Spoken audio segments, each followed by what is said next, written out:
एक तरफ भारत में अर्थसंकल्प के बारे में चारों ओर चर्चाएं शुरू है, वहीं मीरा भाईंदर से बजट को लेकर एक बड़ी अपडेट अब सामने आई है। एमडीएमसी आयुक्त संजय काटकर द्वारा मीरा भाईंदर महानगर पालिका का वर्ष 2024-25 का बजट पेश किया गया और साथ ही आने वाले वित्तीय वर्ष 2025-26 के योजनाओं के बारे में बजट में बात की गई। इस बजट में वर्ष 2024-25 में 2,297 करोड़ 94 लाख रुपयों का अर्थसंकल्प तैयार किया गया है। मीरा भाईंदर महानगर पालिका के इनकम सोर्स यानी जिसमें property tax, development tax, LBT, सरकार की तरफ से आने वाला अनुदान या कर्ज, सरकार की तरफ से मिलने वाली stamp duty, water tax, fire tax, advertisement fee, इनमें से कई प्रकार के 2024-25 में बजट रखा गया था। कितनी अपेक्षा थी, कितनी प्राप्ति हुई और आने वाले वित्तीय वर्ष 2025-26 में इसका अनुमान क्या होने वाला है, इस बारे में विस्तृत जानकारी देने की कोशिश हम इस वीडियो में करेंगे, तो ये वीडियो आखिर तक जरूर देखें। बात की जाए मीरा भाईंदर महानगर पालिका की, तो पहले से ही मीरा भाईंदर महानगर पालिका कर्जे में डूबी हुई है। पेश किए बजट के अनुसार महानगर पालिका अपने कर्जे को कम करने के लिए कुछ इनकम सोर्सेज पर निर्भर रहती है। उसमें से एक है प्रॉपर्टी टैक्स। वर्ष 2024-25 में प्रॉपर्टी टैक्स एवं शुल्क से आय 358 करोड़ 43 लाख रुपए होने का अनुमान लगाया गया है।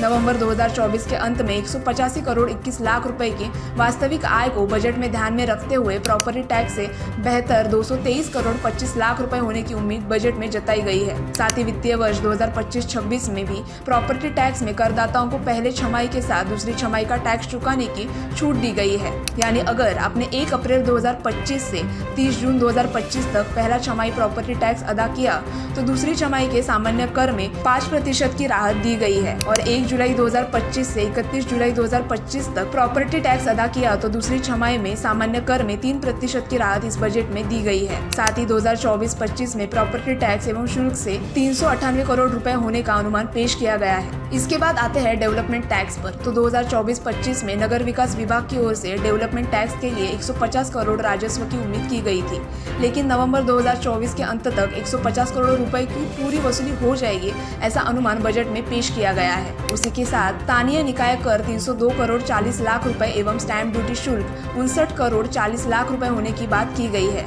जिसमें स्थानीय निकाय कर की पिछली वसूली 10 करोड़ रुपए है और 371 करोड़ 80 लाख की वसूली की उम्मीद रखी गई है, लेकिन नवंबर 2024 के अंत तक वास्तव में 235 करोड़ 41 लाख रुपए प्राप्त हुए हैं, ऐसा पेश किए बजट में कहा गया है। वित्तीय वर्ष 2025-26 के लिए पेश किए बजट के अनुसार वस्तु और सेवा कर सब्सिडी के लिए 322 करोड़ 48 लाख रुपए, स्टैंप शुल्क अधिक भार के लिए 61 करोड़ रुपए और स्थानीय निकाय कर का संग्रह मिलाकर कुल 408-48 लाख रुपए की आय होने का अनुमान लगाया गया है। इसके बाद आते हैं वाटर टैक्स पर। पेश किए गए बजट के अनुसार 143 करोड़ 85 लाख रुपए का राजस्व वाटर टैक्स के लिए अपेक्षित किया गया था, लेकिन नवंबर 2024 के अंत में वाटर टैक्स की वास्तविक आय 104 करोड़ 71 लाख रुपए बजट में बताई गई है और आने वाले वित्तीय वर्ष 2025-26 में 209 करोड़ 92 लाख रुपए अनुमानित होने की बात भी बजट में कही गई है। उसके बाद अग्निशमन विभाग की ओर से 44 करोड़ 19 लाख रुपए अनुमानित किए गए थे, लेकिन इसमें सिर्फ 18 करोड़ ही प्राप्त हुए हैं और बाकी के 51 करोड़ 57 लाख रुपए का संशोधित अनुमान प्रस्तावित करने की बात बजट में पेश की गई है। वित्तीय वर्ष 2025-26 में 59 करोड़ 48 लाख रुपए का आय अनुमान बजट में अग्निशमन दल को लेकर किया गया है। अगर बात की जाए रियल इस्टेट विभाग की, तो 6 करोड़ 13 लाख रुपए मिलने की उम्मीद थी, लेकिन 2 करोड़ 11 लाख रुपए अब तक प्राप्त हुए हैं और उसी के साथ 2025-26 में नगर निगम की सभी संपत्तियों का पुनर्निर्धारण किया जाएगा और जो संपत्तियां लीज पर नहीं दी गई है उन्हें किराए पर दिया जाएगा, जिससे वर्ष आय में वृद्धि होगी और 10 करोड़ 90 लाख आय आने की उम्मीद इस विभाग से बजट में पेश की गई है। बात की जाए विज्ञापन यानी एडवर्टाइजिंग फी की, तो 3 करोड़ 15 लाख आय की उम्मीद थी, लेकिन 2 करोड़ रुपए ही वास्तविक रूप से प्राप्त हुए हैं और इसलिए संशोधित बजट में विज्ञापन शुल्क से 3 करोड़ 15 लाख रुपए की आय का अनुमान इस बजट में लगाया गया है। मीरा भाईंदर महानगर पालिका को मिलने वाले सरकारी अनुदान में वर्ष 2024-25 में सरकार से नवंबर अंत तक 34 करोड़ 61 लाख रुपयों की सब्सिडी प्राप्त हो चुकी है और अनुमान लगाया जा रहा है कि शेष अवधि में सारी राशि प्राप्त होगी। वित्तीय वर्ष 2025-26 के लिए पेश किए गए बजट में 378 करोड़ 46 लाख की सब्सिडी अपेक्षित की गई है। ये बात हुई मीरा भाईंदर महानगर पालिका द्वारा पेश किए गए 2024-25 में किन किन इनकम सोर्सेज को कितनी बड़ी सब्सिडी दी गई है इसके बारे में। पर महानगर पालिका के पेश किए गए इस बजट में नागरिक सुविधाओं पर भी गौर फरमाया गया है, जिसमें महिला और बाल कल्याण विभाग और खासकर महिलाओं को ध्यान में रखा गया है। महिलाओं के लिए माय माउली से लेकर लाड़की बहना योजना तक अनुदान देने की बात बजट में पेश की गई है। उसी के साथ विधवा और निराश्रित महिलाओं पर भी बजट पेश किया गया है।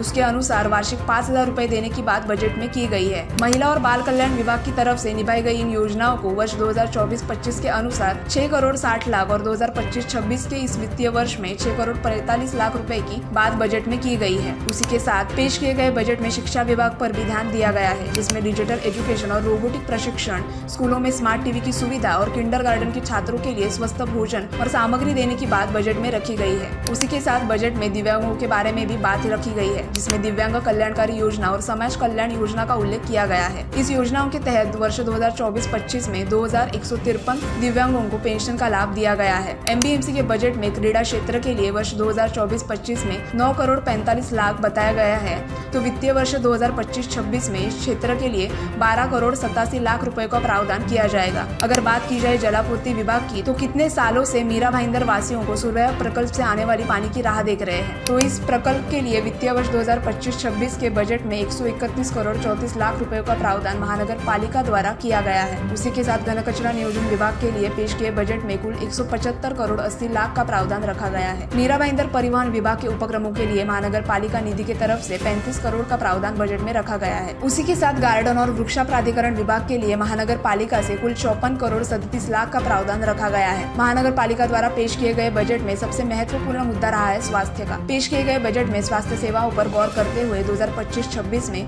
कुल 80 करोड़ 91 लाख का प्रावधान रखा गया है। तो उसी के साथ भारत रत्न इंदिरा गांधी अस्पताल में 7 डायलिसिस मशीन और डायलिसिस सेंटर शुरू करने की और नवजात शिशुओं के लिए 12 बेड और अन्य मरीजों के लिए अतिरिक्त 50 बेड देने की बात बजट में की गई है। और उसी के साथ आरक्षण नंबर 210 और 211 के जगह 100 बेड का कैंसर अस्पताल के निर्माण की भी बात की गई है। मीरा भाईंदर महानगर पालिका द्वारा पेश किए गए वर्ष 2024-25 के बजट को देखें तो मीरा भाईंदर की जनता को राहत दी हुई नजर आ रही है। कोई अतिरिक्त कर को इस बार बजट में प्रावधान मिलता हुआ नजर नहीं आया है। पर मीरा भाईंदर महानगर पालिका द्वारा पेश किए गए बजट के बाद सोचने वाली बात यह है कि पहले से ही मीरा भाईंदर महानगर पालिका कर्जे में डूबी हुई है, पर एमबीएमसी पर पहले से ही 225 करोड़ 59 लाख का कर्जा बाकी है। ऐसे में पेश किए हुए बजट में ये बात भी बताई गई है कि महानगर पालिका सीसी रोड के निर्माण के लिए 400 करोड़ और अमृत 2.0 के भुयारी गटर योजना के लिए 39 करोड़ 42 लाख का लोन लेने वाली है। पहले से ही कर्जे में डूबी हुई महानगर पालिका और कर्ज लेकर उसका भुगतान कैसे करेगी, यह सवाल अब सामने आ रहा है। फिलहाल मीरा भाईंदर महानगर पालिका द्वारा पेश किए गए इस वर्ष 2024-25 और वित्तीय वर्ष 2025-26 के अनुमानित बजट के बारे में आप क्या सोचते हैं, कमेंट करके जरूर बताएं और ऐसी वीडियोस के लिए जुड़े रहे एमबी लाइव के साथ।